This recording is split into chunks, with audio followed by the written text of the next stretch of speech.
Iran पर होगा बड़ा हमला। मैं आपको बता देता हूं कि मामला क्या है, क्या होना है, कैसे होना है। डोनाल्ड ट्रंप ने अपनी कैबिनेट से वॉर रूम में मुलाकात की है। उसमें प्लान किया गया है जिसमें पहला ऑप्शन ये रहा है कि ईरान के खर्ग आइलैंड पर कब्जा कर लेते हैं। पहला ऑप्शन ये है। दूसरा ये कि डोनाल्ड ट्रंप ये चाहते हैं कि ईरान के खर्ग आइलैंड पर कब्जा करें ही करें, लेकिन ईरान पर बड़े हमले अलग अलग जगह करते हुए ईरान की ऑयल फैसिलिटीज पर हमले करें, ईरान के पावर प्लांट पर हमला करें। और एक जगह है पिकासा माउंटेन, वहां ईरान का न्यूक्लियर पावर प्लांट है, बहुत बड़ा और बहुत गहराई में है। न्यूक्लियर फैसिलिटी इतनी गहराई में है कि अमेरिका ने वहां हमला किया ही नहीं है, क्योंकि इतनी गहराई में अमेरिका हमला कर ही नहीं पाएगा। इसी वजह से अमेरिका ने वहां हमला ही नहीं किया। लेकिन ट्रंप का प्लान यह है कि अब वहां भी हमला किया जाए, ईरान के अलग अलग शहरों पर बड़े बड़े हमले किए जाएं।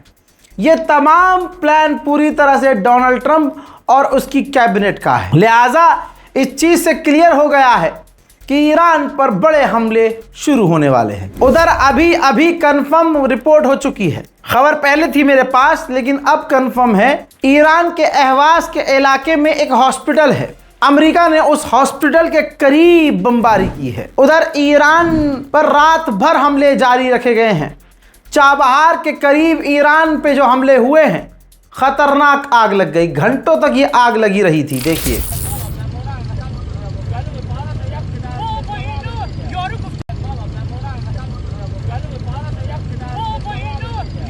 अमेरिका का प्लान यह है कि ईरान पर छोटे मोटे हमले लगातार करते रहें। स्ट्रेटजी इसके पीछे क्या है कि ईरान पर छोटे छोटे हमले रोज करते रहेंगे, ईरान का डिफेंस सिस्टम कमजोर हो जाएगा और फिर उसके बाद अचानक ईरान पर हम बड़े हमले कर देंगे। गुलाबी सुअर कल तक कह रहा था कि ईरान हार गया है, याद है?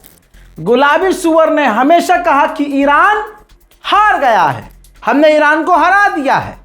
अब बयान आपको सुनाऊंगा, बहुत छोटी सी क्लिप है जिसमें गुलाबी सुअर कह रहा है कि ईरान जल्द हार जाएगा। सुनिए। The level that we're booming. The country is booming and we'll have Iran defeated soon. They'll be defeated very soon. क्या मतलब? अबे अभी तो तू कह रहा था ईरान हार गया है और आज कह रहा है कि ईरान हार जाएगा। इसका मतलब तू हिजड़ा है, तेरी जबान खुद है ही नहीं कुछ। गुलाबी सुअर ने हवा में तीर फेंकते हुए कहा कि वो चाहते हैं कि हम बैठ के सेटलमेंट करें और बहुत जल्द आपको और हमको पता चल जाएगा कि हम सेटलमेंट करेंगे या उन्हें खत्म कर देंगे।